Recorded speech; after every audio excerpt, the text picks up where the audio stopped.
That's Rob Schneider, calling out one of Hollywood's most dangerous lies. But here's what most people don't realize. This isn't just about a toxic talk show host. This is about a network, a system, a conspiracy that reaches into the darkest corners of the entertainment industry. Jim Caviezel, the man who played Jesus Christ, is done staying quiet. And when he starts connecting the dots between Ellen DeGeneres, Oprah Winfrey, and what really happened to children on Epstein Island, he breaks down on camera. You know they eat babies. That is not bullshit. It's true. What you're about to hear will change everything you thought you knew about your favorite celebrities. Stay locked in, because this goes deep. For decades, Ellen DeGeneres sold the world a single narrative. She was kind. She was gentle. She was the voice of morality in an industry obsessed with excess. The queen of daytime television had built an empire on this lie, and for years, the machine protected her. But in 2020, that carefully constructed image didn't just crack, it shattered. It started small, a moment on her own show that seemed innocent enough. A guest, Dakota Johnson, correcting her about a birthday party invitation. No, I did invite you, Ellen. That's not what happened. That exchange, 5 seconds of television, became the thread that unraveled everything. People online began asking questions they'd never asked before. If Ellen would lie about something this small, what else was she lying about? And then the floodgates opened. Former employees started coming forward, not one or two, dozens, hundreds. They painted a picture of someone completely different from the public persona. Someone cold, someone calculating, someone who demanded that staff members couldn't even make eye contact with her in the hallways. You were not allowed to make eye contact with Ellen in the halls of that show.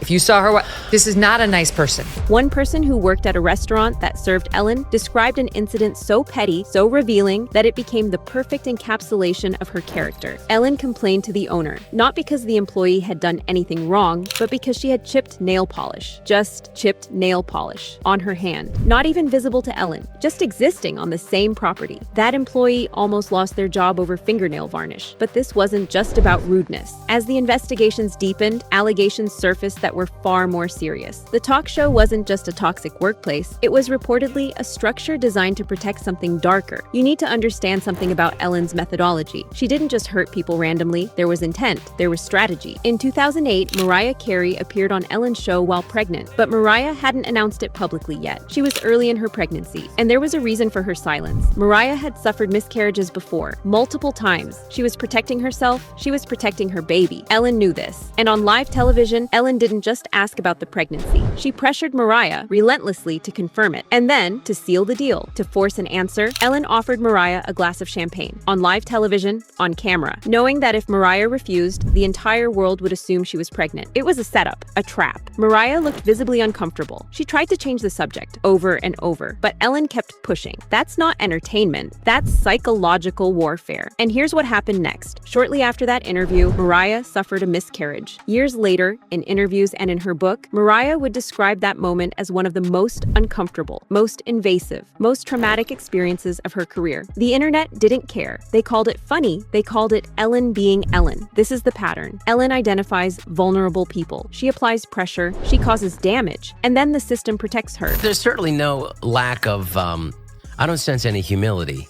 in that. No, and no one cares that now she's dealing with chickens. It's like, all right, You're a normal $450 million person. But here's where it gets darker, because Ellen's toxicity wasn't contained to her workplace or her guests. It extended into something far more sinister. Her personal relationships, her circles, her connections to people who were operating trafficking networks. Anne Heche was Ellen's girlfriend in the late 1990s. Their relationship was public, celebrated, put on magazine covers as the perfect progressive love story. What the world didn't see was what happened behind closed doors. Years after they broke up, Anne began talking. Not immediately, but eventually. And when she did, she described something troubling. A relationship that wasn't what it appeared to be. A woman whose influence was used to control her, to isolate her, to damage her career. Anne said it directly. I broke up with her because her goal was to have a lot of money and mine was to find love. But that wasn't all Anne was holding on to. Sources close to her indicate that Anne had witnessed things during her time with Ellen that she spent years trying to process. Things she couldn't articulate, things that haunted her. And then, around 2020, Anne began working on a documentary called Children of the Machine. It was about child trafficking.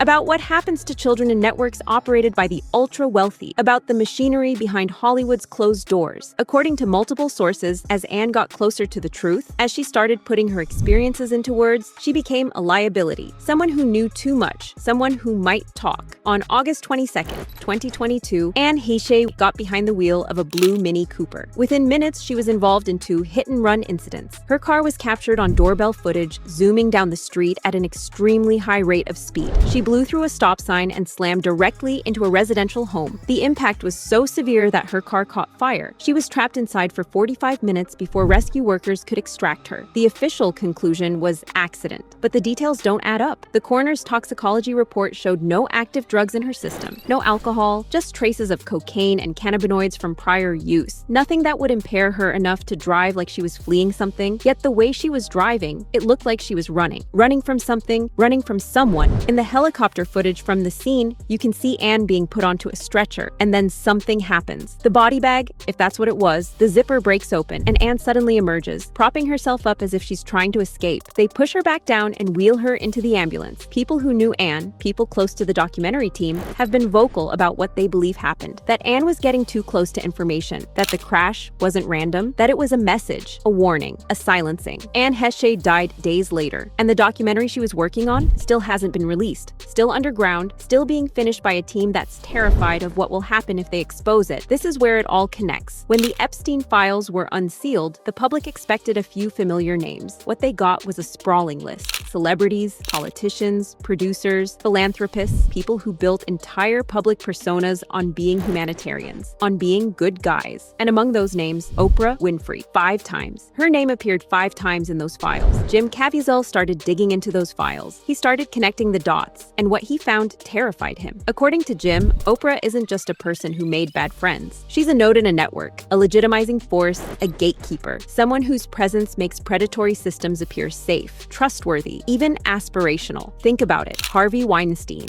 John of God, Diddy. Every single one of them had Oprah's validation, Oprah's endorsement, Oprah's arm around them at public events. When young actresses met Oprah at Weinstein's table, they thought they were safe. They thought they were in the presence of someone who would protect them. Instead, they were being guided toward a predator. That's not coincidence. That's architecture. And Ellen wasn't separate from this network. She was part of it. According to multiple sources, Ellen didn't just attend the parties, she participated. She was initiated. Jim Caviezel described witnessing something that most people won't even say out loud. He was filming Sound of Freedom in Colombia when he and his crew witnessed children being sold openly in the streets, in broad daylight, like a market transaction. The guys would come up and they were, right in front of us, ask us if we wanted niñas or niños and little boys. But that was just the street-level operation. The real network, the one that connects Epstein, Oprah, Ellen, and others, operates at a different level entirely. It's not just about It's about something far more specific. It's about youth. It's about vitality. It's about a belief held by the ultra-wealthy elite that youth can be consumed, that vitality can be extracted, that there are biological properties in young human tissue that can preserve the appearance and extend the lifespan of those who access them. Jim Caviezel spoke about witnessing descriptions of procedures on Epstein's island, treatments, extractions, things happening to children that go beyond trafficking in the conventional sense. The mainstream medical community has started discussing compounds derived from young blood as anti-aging science, plasma transfusion trials, stem cell protocols. But the black market version, the version that doesn't require ethics boards, that's what witnesses are describing happened on that island. And according to sources, Ellen was part of it. Her property reportedly had a separate kitchen, stainless steel, private entrance, no security cameras inside, a personal chef who handled everything except the main course, which Ellen insisted on preparing herself. She described it not as something grotesque, but as something sacred, something ancient, something powerful. That's not cooking, that's ritual. By 2022, Jim Caviezel had compiled enough evidence. He'd connected enough dots. He'd spoken to enough witnesses, and he was ready to go public in a way he never had before. When Rob Schneider started laying out exactly what had happened to children in these networks, when he started describing the ritualistic elements, the extraction processes, the way the elite class had protected these secrets for generations, Jim Caviezel broke down, not metaphorically, actually broke down, on camera, tears streaming coming down his face because he understood the scale of what he was describing. He understood that over 300,000 children under 18 have been pulled into trafficking operations in the United States alone. He understood that approximately 85,000 children who crossed the southern border in recent years have simply disappeared. No follow-up, no records, no answers from anyone in power. 85,000 children gone, and every name in the Epstein files, every person on those flight logs, every attendee at those private dinners, every guest in those estate basements is a potential answer to where those children went. Jim Caviezel said it publicly. That's not the language of someone talking about conspiracy theory. That's the language of someone who has seen the evidence, who has spoken to the witnesses, who understands the scope of what's happening. And when Rob Schneider connected it all back to Ellen, to the woman who spent years selling kindness while participating in rituals designed to harm children, Jim broke. Because the revelation isn't just about one person. It's about a system, a network, an 8-armed octopus where every arm is simultaneously a victim and a protector of the machine. Ellen tried to rebrand herself with a Netflix special. She played the victim. She made jokes about being canceled while sitting on a Netflix stage, collecting millions of dollars. Rob Schneider didn't let it stand. Not sorry.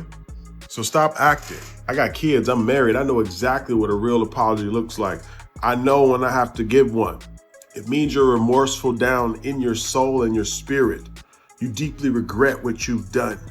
You lack all of those qualities. You lack them all. And you are not remorseful. You are not even sorry about what's happening. You're just sorry you got caught. That's the moment. That's when Jim Caviezel's tears became inevitable, because he understood what Rob Schneider was saying without saying it. Ellen isn't sorry because she was never remorseful. She was only sorry that the operation was exposed. She was only sorry that the network was compromised. As of late 2024, Ellen and Portia de Rossi have relocated to the United Kingdom. They're claiming it's for a quieter life, away from the spotlight. But insiders know better. They know it's about distance, about creating separation between themselves and the names that are starting to surface. Because Jim Caviezel predicted this moment. He's been talking about the event, a divine reckoning, a storm of all storms. He's positioning the Epstein documents not as an ending, but as a trigger, the last domino before a cascade of arrests, exposures, and institutional collapse. And it's already happening. Whistleblowers are coming forward, not in the hundreds, thousands, worldwide. They're breaking the silence that has protected this network for generations. And every time one of them speaks, the circle gets tighter around Ellen, Oprah, and everyone else involved. The documentary that Anne Heche was working on, Children of the Machine, is still being finished, still underground, still being built by a team that's determined to release it no matter what it costs them. And when it drops, the names you've heard in this video won't be the last ones. They'll be the beginning. Rob Schneider was clear about what needs to happen. You want a real apology? Turn yourself in.